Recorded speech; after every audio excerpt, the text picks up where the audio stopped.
பகவத்கீதா தியானஸ்லோகாः.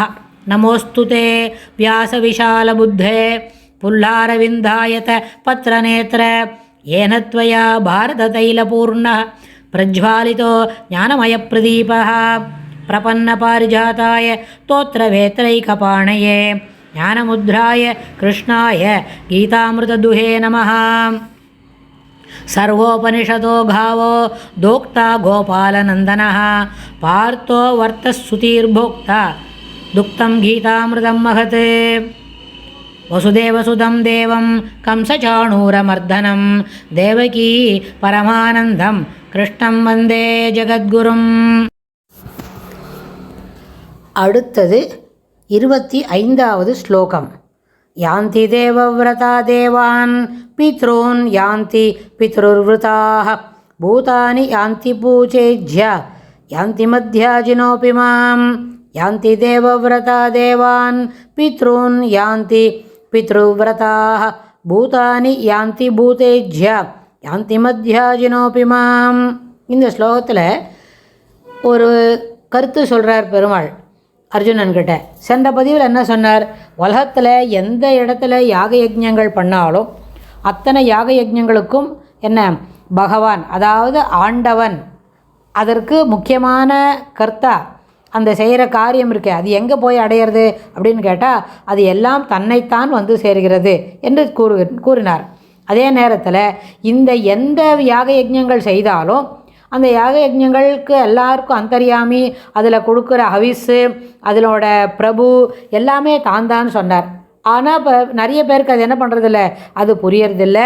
ஆனால் அந்த தேவதைகளுக்கு தான் போகிறது அப்படின்னு நினச்சிண்டு அந்த வேலையை அவர் அங்கே பண்ணின்னு இருக்கார். அதனால் மீண்டும் மீண்டும் நழுவுகின்றனர் அப்படின்னு சொன்னார். என்ன, இந்த மாதிரி இதே லோகத்துக்கு சொர்க்கத்துக்கு மட்டுமே போயிட்டு அந்த புண்ணியம் கழிஞ்ச உடனே திருப்பியும் என்ன அந்த பிருத்திவிக்கு வந்து இங்கே இருக்கிற காரியங்களை செய்து அந்த புண்ணியத்துக்கு மட்டும் சம்பாதிச்சுட்டு அப்படி பண்ணிட்டு இருந்தான். அடுத்த ஸ்லோகம், இந்த ஸ்லோகத்தில் யாந்தி தேவவ்ரதா தேவான், தேவர்களை குறித்து எந்த யாகங்கள் செய்கின்றோமோ, இந்திரனுக்கு குறித்து, வர்ணனை குறித்து, வாயு பகவானை குறித்து எந்த யாகங்கள் செய்தாலும் அவர்கள் தேவர்களை அடைகின்றனர். அதே மாதிரி பித்ருக்களை குறித்து, பித்ருவிரதாக, பித்ருக்களை குறித்து வழிபடுவோர் பித்ருக்களின் உலகங்களை அடைகின்றனர். பித்ருக்களுக்கே அவர்களை சென்று சேர்கின்றனர். இவங்க கொடுக்குற அவிசும் பித்ருக்களை தான் போய் சேர்றது. இவாளும் பித்ரு உலகத்துக்கு போய் பார்த்துட்டுருக்கா. அடுத்தது பூதேஜ்யா யாந்தி பூதானி அப்படின்னு, பூதங்களை வழிபடுறவாளும் இருக்கா அப்படின்னு சொன்னால் பூதங்களை வழிபடுபவர்கள் பூதங்களையே சென்று அடைகின்றார்கள். இது வரைக்கும் இருக்கட்டும்.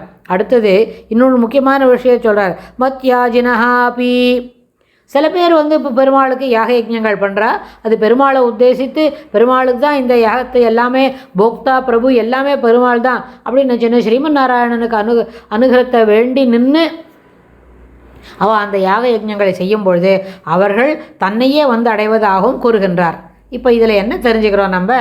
அதனால் இதில் இன்னொன்று கூட, இதனால் இப்படி மத்தியாஜி அபியம் அப்படின்னு தன்னை சொல்கிறதுனால மத்தியாஜினஹா அபி அப்படின்னு சொன்னான்னா தன்னை குறித்து செய்கின்ற யாகங்களுக்கு தன்னையே வந்து அடைகின்றனர் சொன்னாக்க அதுக்காக பாக்கியெல்லாம் செய்யக்கூடாதுன்னு அர்த்தம் இல்லை.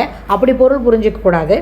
அந்த யாகங்களை தேவர்களை குறித்து செய்தாலும் பித்திருக்களை குறித்து செய்தாலும் இன்ன பிற தேவதாந்தங்களை குறித்து யாகங்களை செய்தாலும் அத்துணை யாகங்களுக்கும் அந்தர்யாமி, அத்துணை யாகங்களுக்கும் பிரபு, எஜமானன், போக்தா அத்துணை பேரும் என்ன ஸ்ரீமன் நாராயணன் அப்படின்ற அந்த எண்ணத்தை மனசில் வச்சுண்டு இவை அனைத்தும் ஸ்ரீமன் நாராயணனை பிரீத்தி பண்ணுவதற்காகவே, அவருடைய முகோல்லாசத்திற்காகவே என்று மட்டும் இந்த யாகங்களை செய்தால் அவர்கள் நழுவுவதில்லை அப்படின்னு பெருமாள் சொல்கிறார்.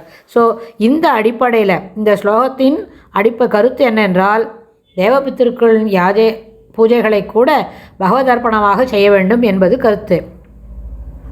ஆனால் பிரயாசம் சமமாயினும் அஜ்ஞானத்தால் சுவாமியை பூஜிப்பதில்லை. ரெண்டு தேவகாரியம் பண்ணுறதா இருந்தாலும் பித்திருக்காரியம் பண்ணுறதாலும் பிரயாசம் ஒன்று தான், ஒரே மாதிரி முயற்சி தான் செய்யணும். ஆனால் அதனால் என்ன பண்ணுறதில்ல, பெருமாளை குறித்து மனசில் அந்த பகவதர்ப்பணம்ன்ற அந்த எண்ண ஓட்டங்கள் வராதனால என்ன பண்ணுறார், அஜ்ஞானத்தினால் சுவாமியை பூஜிப்பதில்லை.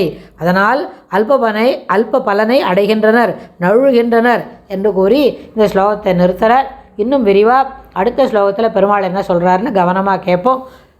ஸ்ரீகிருஷ்ணாய துப்யம் நமஹ.